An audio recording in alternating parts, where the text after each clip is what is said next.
Hi everyone, today I'll be talking about Halloween events in video games. So essentially, when it's became spooky season, a lot of games release Halloween events. And I've seen mainly with these live service games that have been coming out for the past couple of years that these Halloween events are mainly for the game to get money from the players. So I want to kind of cover all the Halloween events and I want to see which ones are the best to play and which ones are just kind of there to take your money from the item shop or loot boxes or whatever it is. So let's get right into it. So the first game we're going to be talking about is Destiny 2.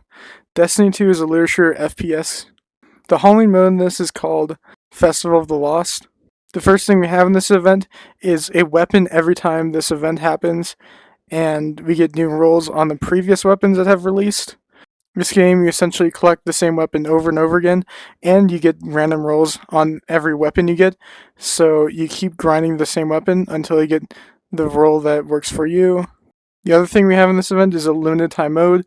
I'll shorten it to LTM just for convenience sake, but this LTM is one of my favorite of the other Halloween events. You basically go around and kill pumpkin bosses in this, and it's really fun. There's also a progression system tied to the LTM where you do some other matches and other modes that are usually around permanently, and then you go back to the LTM mode to complete these page things and use that for progression. The item shop in this is kind of paid but also has some free stuff in it. You can do bounties from vendors, and you do those bounties and you get bright dust, and bright dust you can use in the shop to get some free items every week.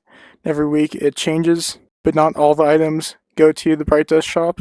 Overall, this is a really good Halloween event compared to some of the other games because it gives you quite a bit of content. And one of the main things in this is also the armor sets. The armor sets that change the appearance of your character, and they're paid, but you can get all the previous ones either paid or through Bright Dust.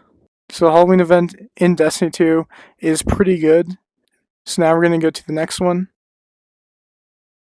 The next game I'm going to cover is Apex Legends. Apex Legends, I've played a lot. It's a battle royale first-person shooter. How the Halloween event works in this game is it's under collection event, and I'm going to explain collection events now. A collection event is usually a 14-day event which has a free reward track for a couple epic items usually, and maybe one legendary.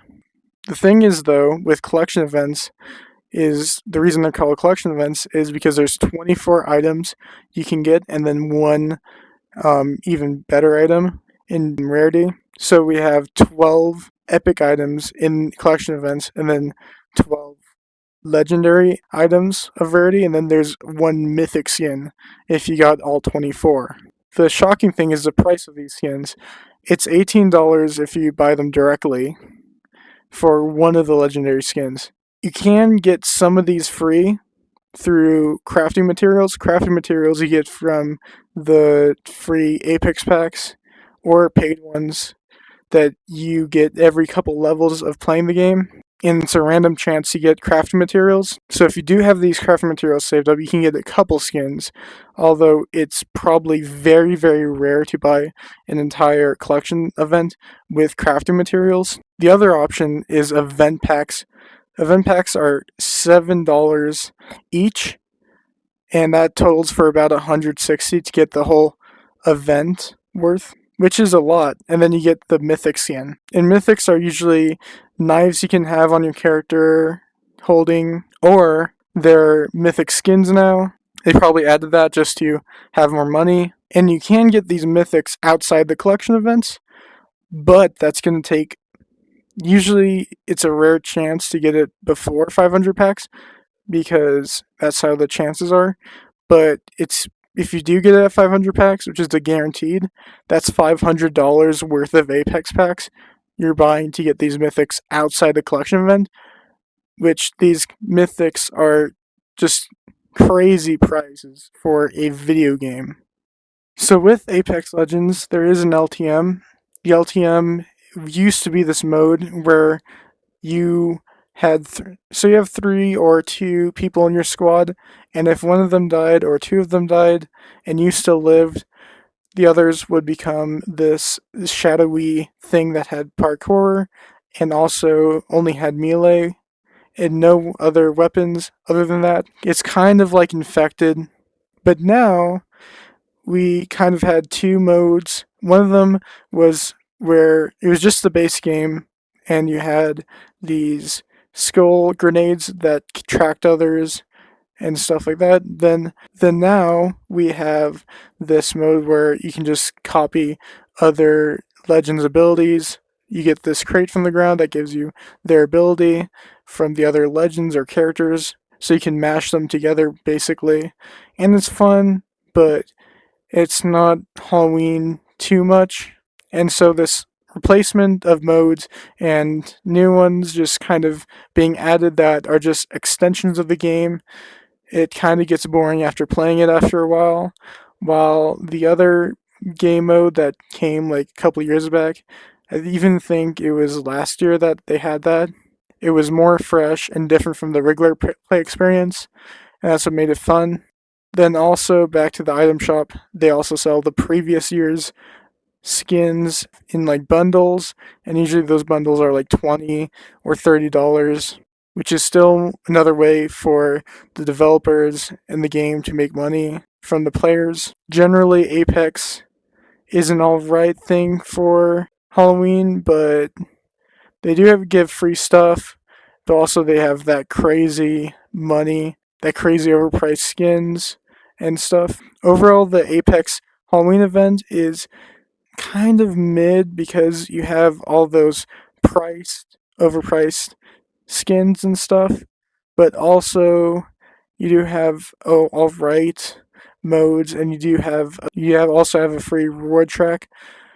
So generally, you do have some free, some paid, and then you also have a limited time mode. But mainly that amount of overpricedness is kind of like just is worse as a Halloween event.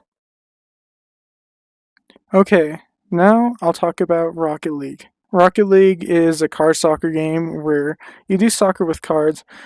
The Halloween event, I don't even know the name of it, but it's pretty simple. There's a little additions to Rocket League, not really too much exciting, but it's a nice little event that they hold for Halloween. They have a challenge thing where you can get loot boxes that are free. I like the free loot boxes in Rocket League because they're free and you can just open them and you get them.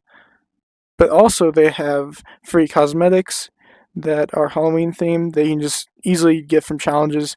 It's like very easy to get them.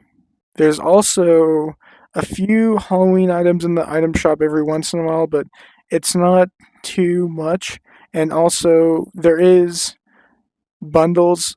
Right now it's I think the night before Christmas, but every once in a while something just regular Halloween themed comes in the item shop for usually not that much money. It's either $1 or 50 cents, or it can be like a couple dollars, maybe. Although, with Rocket League, their LTM is kind of mid. Right now, it's Heatseeker, which I think that it's been overdone in these events. And that might be Epic Games having owned them now, that they're just kind of recycling the same event over and over. That's kind of it with Rocket League. I'm going to keep it short because this is kind of not that much of a bigger event. This is kind of just a shorter event. And overall, I like the Rocket League Halloween event. It's not too overpriced or too large. The Halloween event doesn't last too long, but it doesn't have that much to get, so it's generally a good event. Okay, it's a new day. I'm filming this now. The rest of the video. So I changed avatar. It's been snowing now, so that is nice. Now we're going to be talking about Warframe. Warframe is a loot shooter, free to play. Everything in it is pretty much free. You can get all the weapons and characters free, although you have limited slots for those characters, so you can't really get all the characters freely. unless you trade. The Halloween event is pretty nice for Warframe. You basically do the same thing you would do outside the event, which is do these Deimos events in the world, open world they have, and you do these bounties in the open world. You get these tokens, and you use the tokens to buy the Halloween event items. None of it is really paid, except there is probably something paid in the item shop, but although there is some free things in the item shop as well they can get. So generally most of it is free, most of it is built into the game. It is nice that they have a lot of free items in Warframe, so pretty much it's an alright event. It does last a long time, which is very nice. So overall this event is really good. I don't really think too much about the paid stuff because there isn't usually that much paid stuff in the market, item shop, whatever you want to call it. So yeah, that's Warframe. Okay, now we're going to talk about a little more controversial of a game, Overwatch 2. I only really played Overwatch 2 for this video. It does have a really cool co-op event. It's an LTM, and it's pretty cool because it's pretty much like a zombie mode, but for Overwatch, and has kind of cool bosses, which are pretty nice. The issues with this event, though, is the item shop is packed with a bunch of things. These cost a lot of money, obviously, so that's not good. And the free rewards are really not that appealing. You pretty much get titles and icons and credits, and not too many credits either. So overall, it's a pretty mid event. The co-op LTM is the only thing you would come to Overwatch 2 for and play. Otherwise, it's pretty mid. It does have some nice skins, but they're really overpriced probably. So yeah, that's it with Overwatch 2. Okay, now we're going to talk about Bloons TD6. Bloons TD6 is a nice mobile game you can play that's tower defense, obviously. The Halloween event in this is pretty small, but it does add a lot. Usually it's tied in with updates. We usually get a new map when the Halloween event happens. There's usually a collection event for instant monkeys, which is not really that interesting because instant monkeys are just kind of things that are helpful in the game, but you don't really need them. The main thing is trophies. Trophies are for the big things like odysseys, races, and bosses. The trophies are used in the shop for buying a lot of Halloween things like skins, different particle effects, banners, icons, flags, and pets for different towers, and effects for when you do powers in game, which are paid for. So Bloons Tower Defense is generally a lot of cool items in the trophy shop, and then some adjustments to the maps, a new Halloween map usually, and then a lot of other effects for Halloween. The whole menu screen is all Halloween or Halloweenified, whatever you want to say. Generally, just a lot of cool additions, nothing paid for. There is a lot of passive monkey money that you can buy, or the game you have to buy, and that's usually how they make their money. The very passive techniques of getting money, which is nice compared to a lot of games with $50 skins and all this monetization. So yeah, overall pretty good thing. Okay, so here's all the ratings for the video games I've covered in this video. Destiny 2 gets an 8.5 out of 10 for me. Apex Legends gets a 5 out of 10 for me. Rocket League gets an 8 out of 10 for me. Warframe gets a 9 out of 10 for me. Overwatch 2 gets a 6 out of 10 for me. And Bloons TD6 gets a 9 out of 10 for me. Otherwise, that's the end of this video. A couple things. This is my first time using my Quest 3 for video. It has diminished audio quality compared to this microphone I'm recording on now, the Blue Yeti. But I do like the aspect that you can't have a face cam without having a face cam. It allows for a lot of creative decisions and ideas I could do. Give me thoughts in the comments down below if you have any thoughts about me using the Quest 3 and vrchat for it. Otherwise, like if you like, dislike if you dislike, subscribe if you want, and bye.